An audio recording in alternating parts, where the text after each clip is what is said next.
Good afternoon everyone. Soil mechanics and Jio technical engineering topic है हमारा क्या, compaction curve. जैसा कि हमने प्रीवियस क्लास में कॉम्पैक्शन ऑफ सॉइल स्टार्ट किए थे यूनिट, एंड इसी की जो रिमेनिंग टॉपिक बचे हुए उनको हम कंप्लीट करेंगे। प्रीवियस क्लास में हमने क्या देखी थी, कॉम्पैक्शन ऑफ सॉइल के लिए बेसिक इंफॉर्मेशन।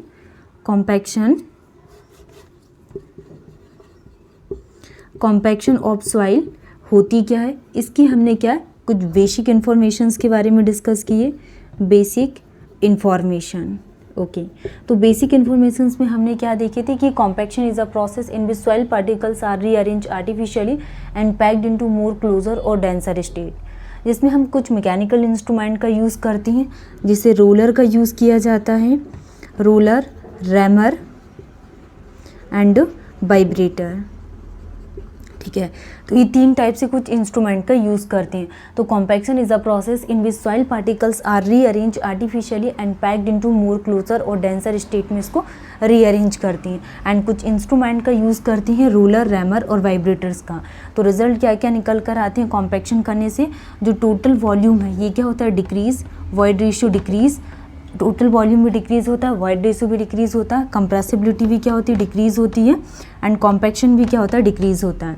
नेक्स्ट इंक्रीज़ क्या होगा, जैसे कि शियर स्ट्रेंथ है, शियर स्ट्रेंथ इसकी बढ़ेगी, बियरिंग कैपेसिटी भी क्या होती है, इंक्रीज़, एंड स्टेबिलिटी भी क्या होगी, इंक्रीज़ होगी।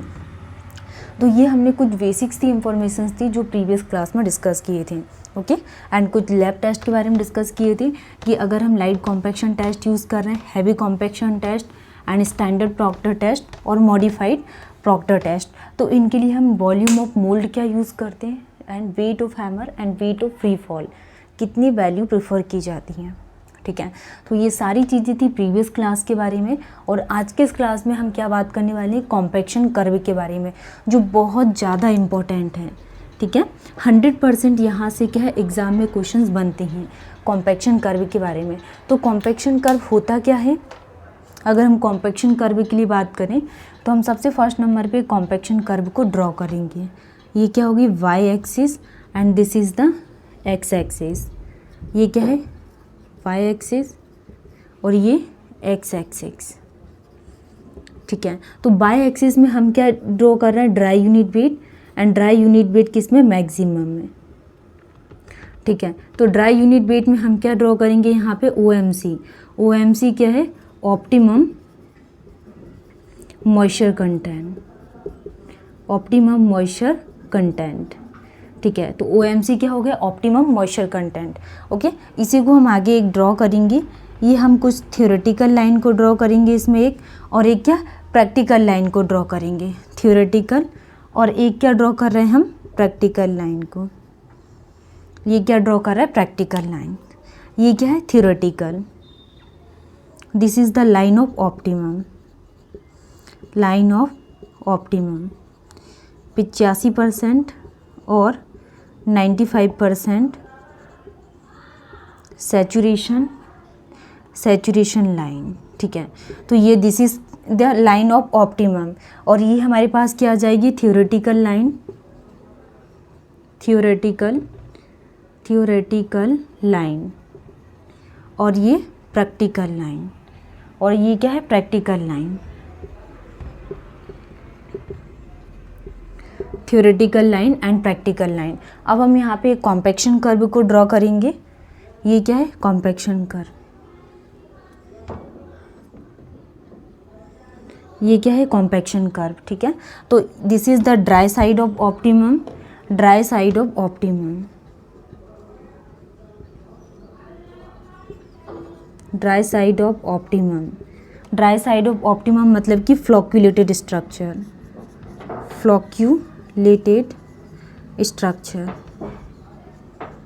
Flocculated structure, attractive force. ये क्या आ जाएगा, अट्रैक्टिव फोर्स। ठीक है, तो ये हम यहाँ पे डायग्राम को ड्रॉ कर रहे हैं कॉम्पैक्शन कर्व में कि dry unit weight and optimum moisture content के बीच में ये अट्रैक्टिव फोर्स है, ड्राई साइड ऑफ ऑप्टिमम, और इस साइड क्या आ जाएगा, wet side of optimum, wet side of optimum, और इसमें क्या आ जाएगा, रिपल्सिव फोर्स, रिपल्सिव फोर्स। ठीक है, रिपल्सिव फोर्स एंड ये क्या, repulsive force, attractive force, repulsive force और डिस्पर्स्ड स्ट्रक्चर, डिस्पर्स्ड स्ट्रक्चर। ठीक है, तो ये आपको ध्यान रखना है इसके बारे में कि dry unit weight maximum, optimum moisture content, एक थ्योरेटिकल लाइन को ड्रॉ किया जाता है एंड प्रैक्टिकल लाइन को, wet side of optimum and dry side of optimum. Dry के लिए जब भी बात होगी स्ट्रक्चर कैसा बनेगा, डिस्पर्स, एंड फोर्स कौन सा आएगा, relative, repulsive force, and dry side में स्ट्रक्चर्स कौन सा होगा, फ्लक्चुएटेड, एंड फोर्स कौन सा लगेगा, अट्रैक्टिव। वाई एक्सिस में क्या ड्रॉ करते हैं, dry unit weight, and x axis में क्या रिप्रेजेंट किया जाता है, वाटर कंटेंट को।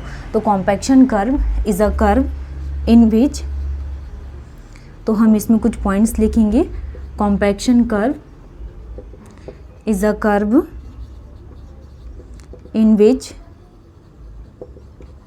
तो हम क्या कर रहे हैं यहाँ पे कि dry unit weight is represent on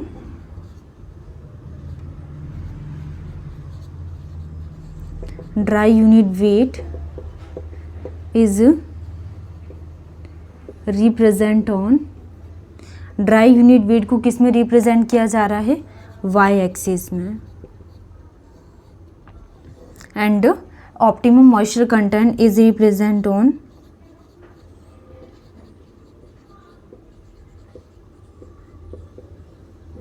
optimum moisture content is represent on x axis। तो इसको किस में रिप्रेजेंट कर रहे हैं, x एक्सिस में क्या रिप्रेजेंट किया जाता है। तो कॉम्पैक्शन कर्व की ये कुछ बेसिक्स थी, इंफॉर्मेशन थी कि compaction curve is a curve in which dry unit weight किस में रिप्रेजेंट किया जा रहा है, dry unit weight Y axis में, optimum moisture content X axis में। अब water content at which dry unit weight is maximum, तो जो ड्राई यूनिट वेट मैक्सिमम है इसको क्या बोला जाता है, OMC। तो कॉम्पैक्शन कर्व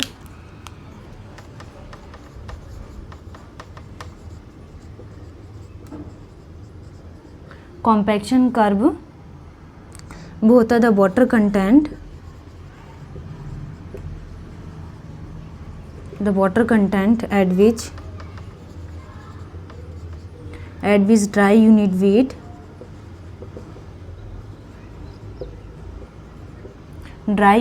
is maximum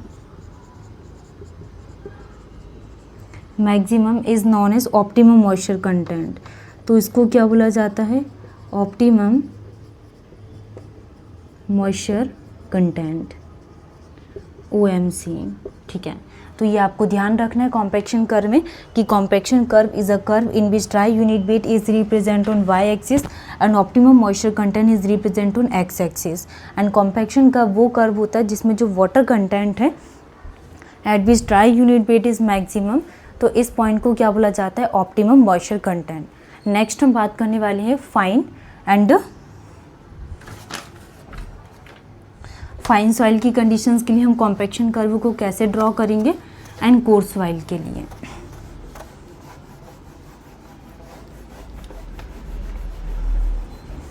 तो हम क्या बात करने वाले हैं, in fine soil, first is the in fine soil the dry unit weight firstly increase.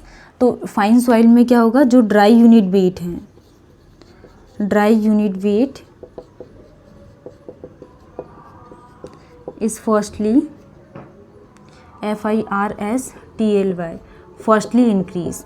तो फाइन सॉइल में क्या हो जाएगा, dry unit weight is firstly increase then increasing water content, then dry unit weight is firstly increase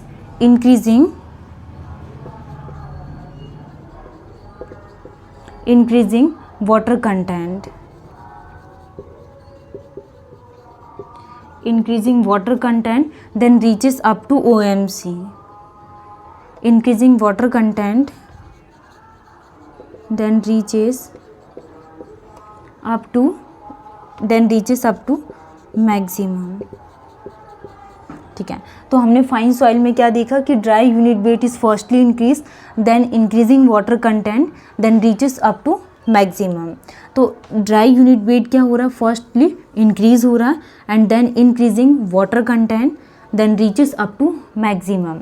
तो dry unit weight is directly proportional to water content.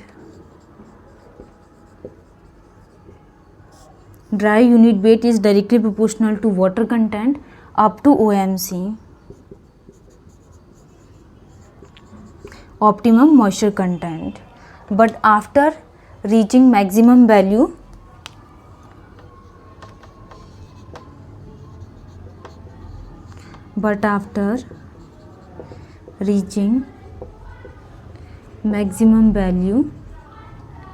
maximum value dry unit weight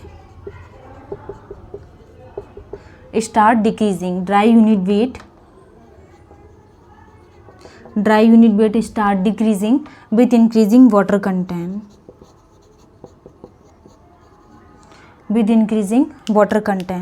तो dry unit weight is inversely proportional to 1 upon water content. तो ये क्या आ जाएगा after OMC। तो हम क्या बात कर रहे हैं कॉम्पैक्शन कर्व में, dry unit weight is firstly increase then increasing water content then reaches up to maximum. Dry unit weight is directly proportional to water content up to OMC and but after reaching maximum value dry unit weight start decreasing with water content. तो dry unit weight inversely proportional to 1 upon water content after OMC।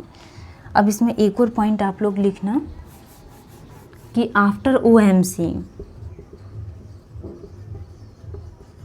जो dry density ये क्या होगी, decrease होगी due to repulsive force